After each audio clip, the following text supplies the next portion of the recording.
안녕하세요. 그때 그 시절 라디오입니다. 오늘은 새벽 햇살과 함께 이야기를 시작해봅니다. 이 머그컵 벌써 15년째 쓰고 있어요. 손잡이가 조금 흔들리고 밑바닥에 얼룩이 있지만 아침마다 이 컵에 따끈한 보리차를 우려내며 하루를 시작합니다. 젊었을 때는 이런 것들이 답답해 보였어요. 낡은 것은 버리고 새 것으로 바꿔야 한다고 생각했죠.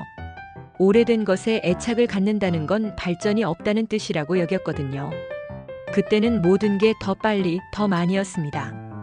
더 빨리 승진해야 하고, 더 많은 돈을 벌어야 하고, 더 큰 집으로 이사 가야 하고, 마치 인생이 경주라도 하듯 앞만 보고 달렸어요.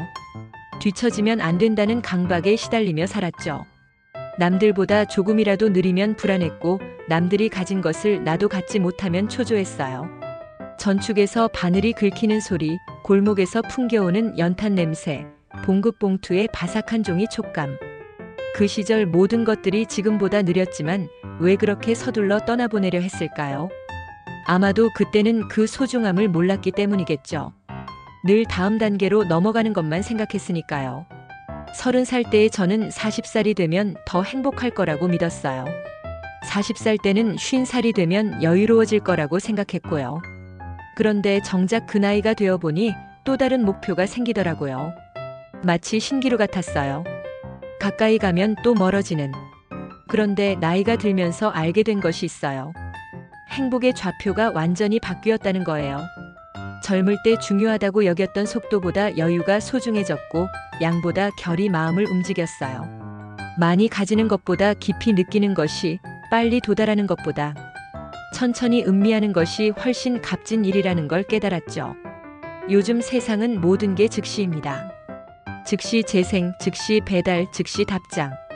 기다릴 필요가 없는 세상이에요. 원하는 건 언제든지 손끝 하나로 해결되죠. 하지만 저는 오히려 느긋한 기다림의 시간이 그리워져요. 기다림 끝에 만나는 것들의 소중함을 이제야 알겠어요. 가만히 베란다에 앉아 보리차 한 잔을 천천히 마시며 깨달았습니다. 행복은 멀리 있지 않고 내가 천천히 바라볼 때 비로소 보였다는 것을요. 서두르지 않고 비교하지 않고 지금 이 순간에 온전히 머물 때 느껴지는 따뜻함. 그것이 진짜 행복이었어요. 공중전화 박스 앞에서 10원짜리 동전을 손에 쥐고 서 있던 기억이 있으세요? 버스 정류장. 파란 표지판 아래서 비냄새를 맡으며 기다렸던 그 시간 말이에요. 그때는 모든 게 지금보다 느렸지만 그 느림 속에 특별한 무언가가 있었어요. 그때는 답장이 늦어도 설렜습니다. 편지가 오기까지 일주일 때로는 보름을 기다려야 했지만 그 기다림 자체가 마음을 크게 만들어줬어요.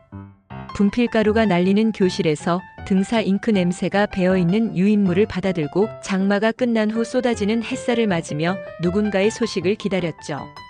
우체부 아저씨가 자전거를 끌고 골목 어귀에 나타나면 온 동네가 들썩였어요. 혹시 우리 집에도 편지가 왔을까?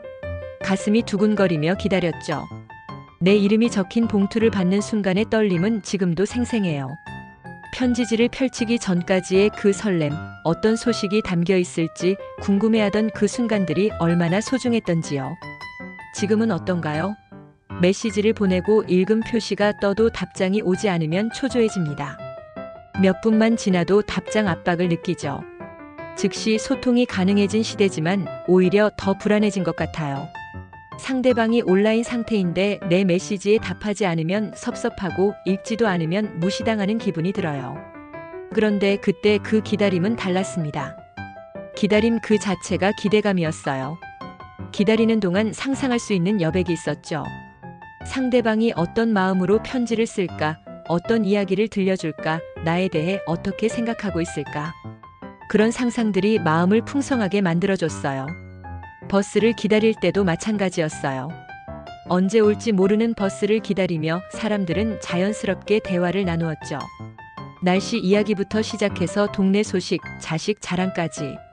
그렇게 어색했던 사람들과도 친해지곤 했어요. 지금처럼 버스 도착 시간을 정확히 알 수 있다면 그런 대화들이 생겨날까요? 기차역에서도 그랬어요. 기차가 연착되면 짜증을 내는 게 아니라 오히려 조금 더 머물 수 있는 시간이 생긴 것처럼 여겼어요. 역 대합실에서 도시락을 까먹고 따뜻한 차를 마시며 창밖으로 지나가는 사람들을 구경하는 시간. 그 시간들이 여행의 일부였어요. 이제야 깨달았습니다. 느림은 뒤처짐이 아니라 느끼는 능력이었다는 것을요. 빨라질수록 우리는 더 많은 것을 놓치고 있었던 거예요.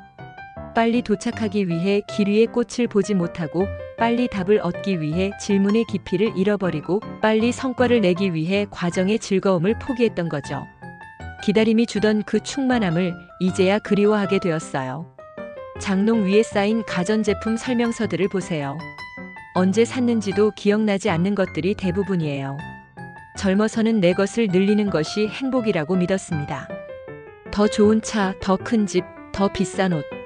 소유할수록 마음이 풍요로워질 거라고 생각했죠. 광고에서 말하는 대로 이것만 있으면 행복해질 거라고 믿었어요. 그런데 신기한 일이에요. 가진 것이 많아질수록 마음은 오히려 허전해졌어요. 새로 산 물건에 대한 기쁨은 며칠 가지 못했고, 금세 다른 것이 또 필요해졌죠. 끝없는 소유욕의 굴레에 갇혀 있었던 거예요. 하나를 사면 더 좋은 것이 나오고, 더 좋은 것을 사면 또 그보다 좋은 것이 나오고, 만족이란 게 없었어요. 집안 가전제품들을 보면 알 수 있어요. 흑백 텔레비전에서 컬러 텔레비전으로, 브라운관에서 평면 텔레비전으로, 이제는 인터넷까지 되는 스마트 텔레비전까지. 그때마다 이제는 정말 만족할 거라고 생각했는데 정작 만족은 없었어요. 늘 다음 모델을 기다리고 있었으니까요.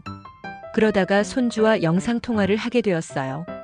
작은 화면 속에서 웃고 있는 아이의 얼굴을 보는 순간 깨달았어요. 내가 정말 원했던 건 더 선명한 화질이나 더 큰 화면이 아니었구나. 사랑하는 사람과 마음을 나누는 것이었구나. 어느 날 낡은 전화번호 수첩을 정리하다가 발견한 일이에요. 이미 세상을 떠난 친구들의 번호, 연락이 끊어진 동료들의 번호가 빼곡했어요. 그때 문득 떠오른 생각이 있었어요. 내가 그토록 열심히 모은 것들은 다 어디 갔을까? 명품 가방도 비싼 시계도 최신 기계들도 결국은 사라지거나 낡아갔는데 사람들과의 기억만큼은 선명하게 남아있더라고요. 기술이 발달하면서 사람들이 더 멀어질 거라고 생각했어요. 스마트폰 때문에 대화가 줄어들고 인터넷 때문에 만남이 적어질 거라고 걱정했죠. 그런데 막상 사용해보니 달랐어요. 멀리 떨어진 가족과 매일 안부를 나눌 수 있고, 오래 못 만났던 친구들과도 쉽게 연락할 수 있게 되었어요. 예전에는 해외에 나간 자식과 통화하려면 몇십만 원씩 전화비가 나왔는데 지금은 얼굴을 보며 이야기할 수 있잖아요.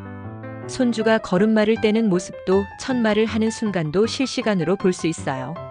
기술은 차갑다고 생각했는데 오히려 사람과 사람을 더 가까이 데려다 주더라고요. 동네 카페에서 만난 할머니가 스마트폰으로 증손자 사진을 보여주시며 자랑하시는 모습을 보면서 깨달았어요. 소유는 나 혼자만의 기쁨이지만 연결은 함께 나누는 기쁨이라는 것을요. 내가 가진 물건을 자랑할 때는 잠깐의 우월감뿐이지만 사랑하는 사람 이야기를 할 때는 마음이 진짜 따뜻해져요. 많이 가져도 마음이 비었던 이유를 이제야 알겠어요. 소유는 혼자 하는 것이지만 행복은 나누는 것이니까요. 내 것이 많아져도 혼자라면 의미가 없어요. 하지만 가진 게 별로 없어도 함께할 사람이 있다면 그것만으로도 충분히 풍요로워요. 야간 잔업을 마치고 집에 돌아가면 항상 된장국 한 그릇이 기다리고 있었어요. 식어버린 국이었지만 그 안에 담긴 마음만큼은 따뜻했죠. 그런데 그때의 저는 그 마음을 제대로 알아채지 못했어요.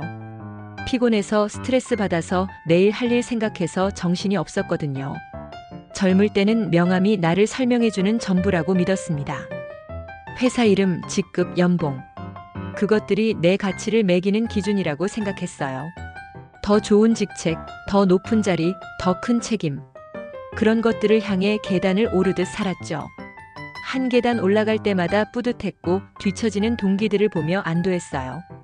회식 자리에서도 누가 승진했다, 누가 이직했다, 누가 연봉을 얼마나 받는다는 이야기만 나왔어요. 마치 그것만이 인생의 전부인 것처럼요. 가족 이야기나 건강 이야기는 시시한 것처럼 여겨졌죠. 성공하지 못한 사람들의 변명 정도로 치부했어요. 주말에도 쉬지 못했어요. 자기계발서를 읽고 세미나에 참석하고 네트워킹 모임에 나가고 쉬는 것도 죄책감이 들었어요. 남들은 다 노력하고 있는데 나만 놀고 있으면 뒤처질 것 같았거든요. 가족과 함께 보내는 시간도 아까웠어요. 그 시간에 뭔가 더 생산적인 일을 할 수 있을 텐데 하는 생각이 들었죠. 구들방 온기가 그리워지는 건 언제부터였을까요? 어릴 적 할머니가 끓여주신 보리밥에 고추장 한 숟가락.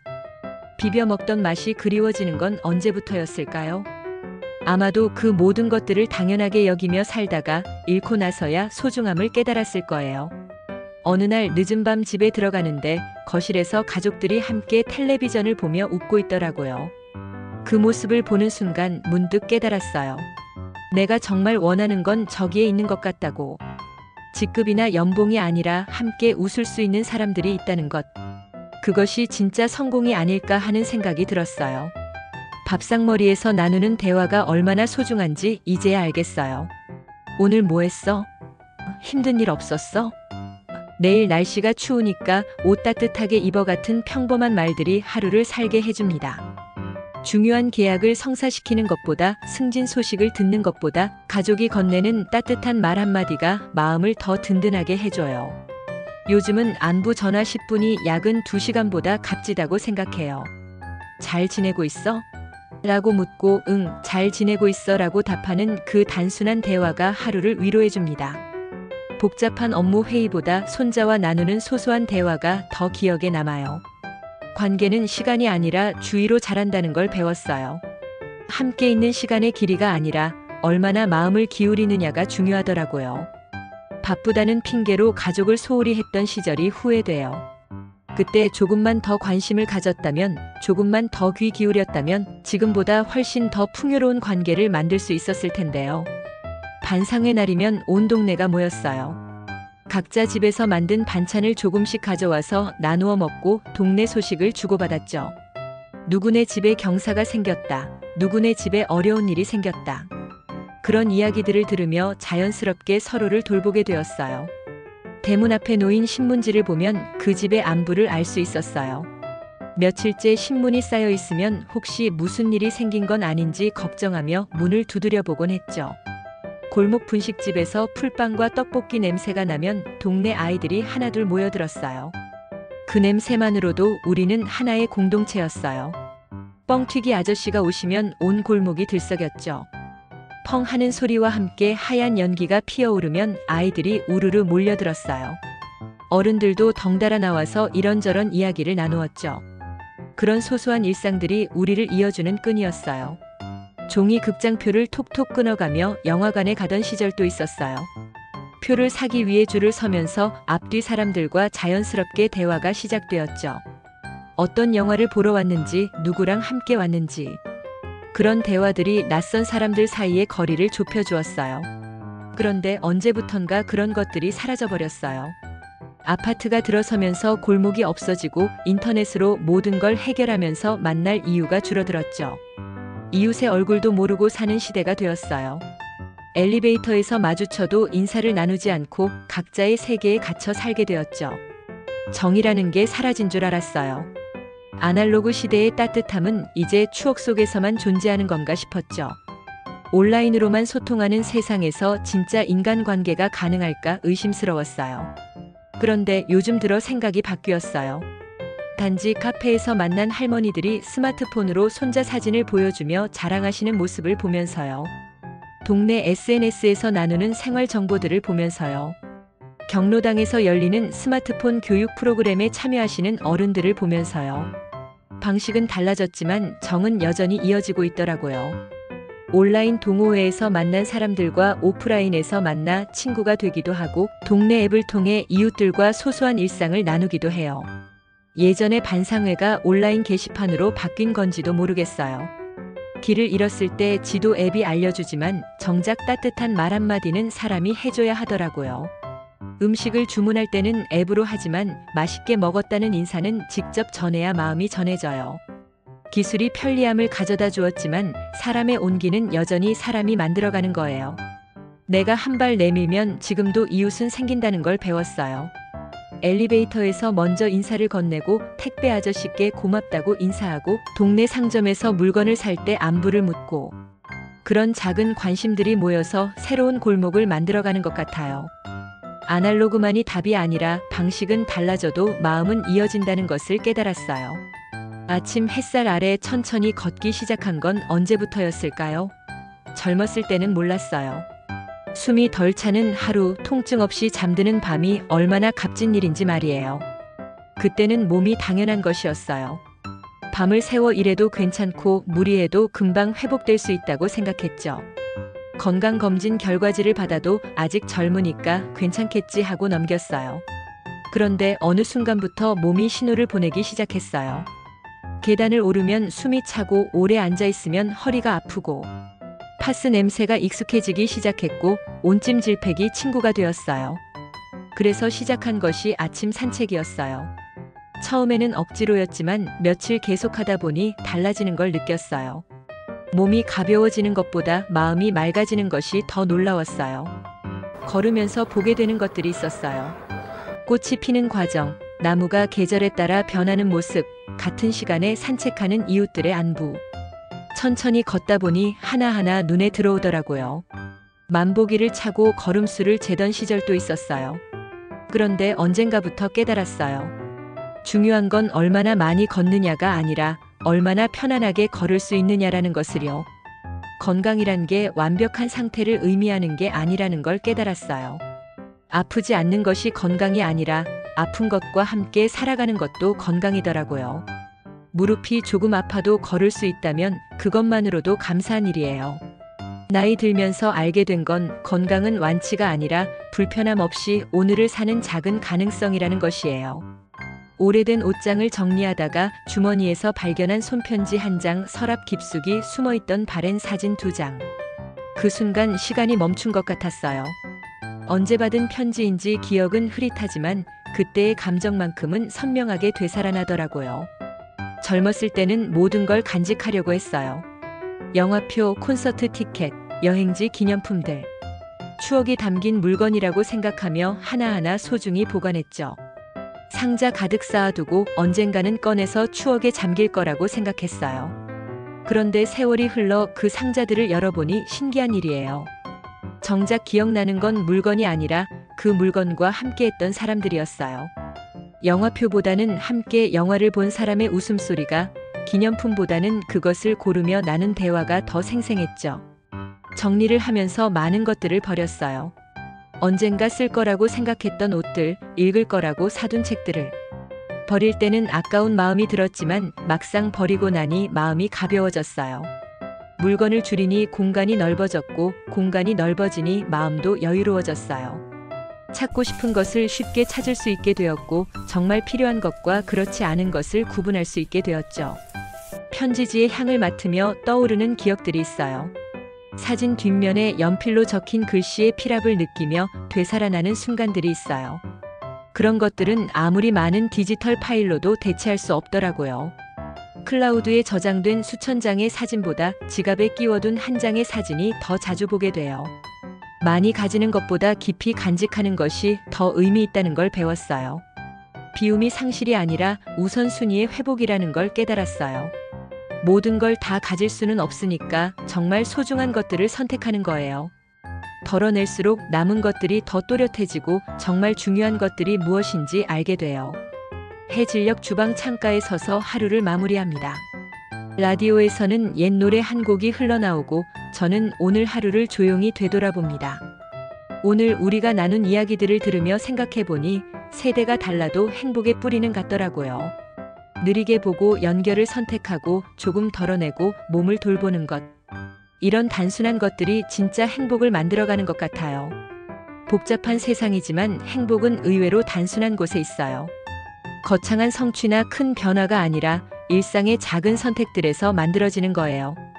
오늘부터 할 수 있는 작은 루틴들을 소개해드리고 싶어요. 첫 번째는 창문 열고 공기 한 모금 크게 마시기입니다. 아침에 일어나서든 잠들기 전이든 하루 중 한 번은 창문을 열고 깊게 숨을 쉬어보세요. 바깥 공기가 폐를 채우는 순간 마음도 함께 열리는 걸 느낄 수 있을 거예요. 30초면 충분해요. 두 번째는 오늘 고마운 사람 한 명에게 음성 메시지 보내기입니다. 문자보다는 목소리로, 긴 말보다는 짧은 인사로. 안녕하세요. 오늘 하루 수고 많으셨어요. 라는 간단한 말만으로도 충분해요. 상대방도 기뻐할 테고 나도 따뜻한 마음이 들 거예요. 세 번째는 10분 산책인데 이때는 휴대폰을 주머니에 넣어두세요. 알림도 끄고 음악도 끄고 그냥 걸으면서 주변을 천천히 바라보세요. 하늘을 보고 나무를 보고 지나가는 사람들을 보면서 그냥 걷는 시간이 얼마나 소중한지 느낄 수 있을 거예요. 네 번째는 잠들기 전 오늘의 한 줄 쓰기입니다. 거창한 일기가 아니라 오늘 있었던 일 중에서 기억하고 싶은 한 가지만 한 줄로 적어보세요. 오늘은 맛있는 저녁을 먹었다. 친구와 좋은 대화를 나눴다. 같은 소소한 것들이면 충분해요. 이런 작은 루틴들이 모여서 하루를 만들고 하루가 모여서 인생을 만들어가는 것 같아요. 거창한 계획을 세우는 것보다 작은 실천을 꾸준히 하는 것이 더 큰 변화를 가져다 줘요. 젊었을 때는 행복을 내일의 목표로만 생각했어요. 이걸 이루면 행복해질 거야, 저걸 가지면 만족할 거야 하면서. 그런데 나이가 들면서 깨달았어요. 행복은 내일의 목표가 아니라 오늘의 태도였다는 것을요. 지금 이 순간을 어떻게 바라보느냐, 지금 만나는 사람들에게 어떤 마음을 갖느냐, 지금 할 수 있는 작은 일들을 얼마나 소중히 여기느냐. 그런 것들이 행복을 결정하는 것 같아요. 그때 그 시절의 따뜻함도 좋고 지금 이 시대의 편리함도 좋아요. 중요한 건 어느 시대에 살든 어떤 상황에 있든 행복을 만들어가는 마음가짐은 같다는 거예요. 천천히 따뜻하게 감사하게. 오늘 하루도 수고 많으셨어요. 내일도 작은 행복들이 여러분과 함께하기를 바랍니다. 그때 그 시절 라디오였습니다. 고맙습니다. 행복을 만들어가는 마음가짐은 같다는 거예요. 천천히 따뜻하게 감사하게. 오늘 하루도 수고 많으셨어요. 내일도 작은 행복들이 여러분과 함께하기를 바랍니다. 그때 그 시절 라디오였습니다. 고맙습니다.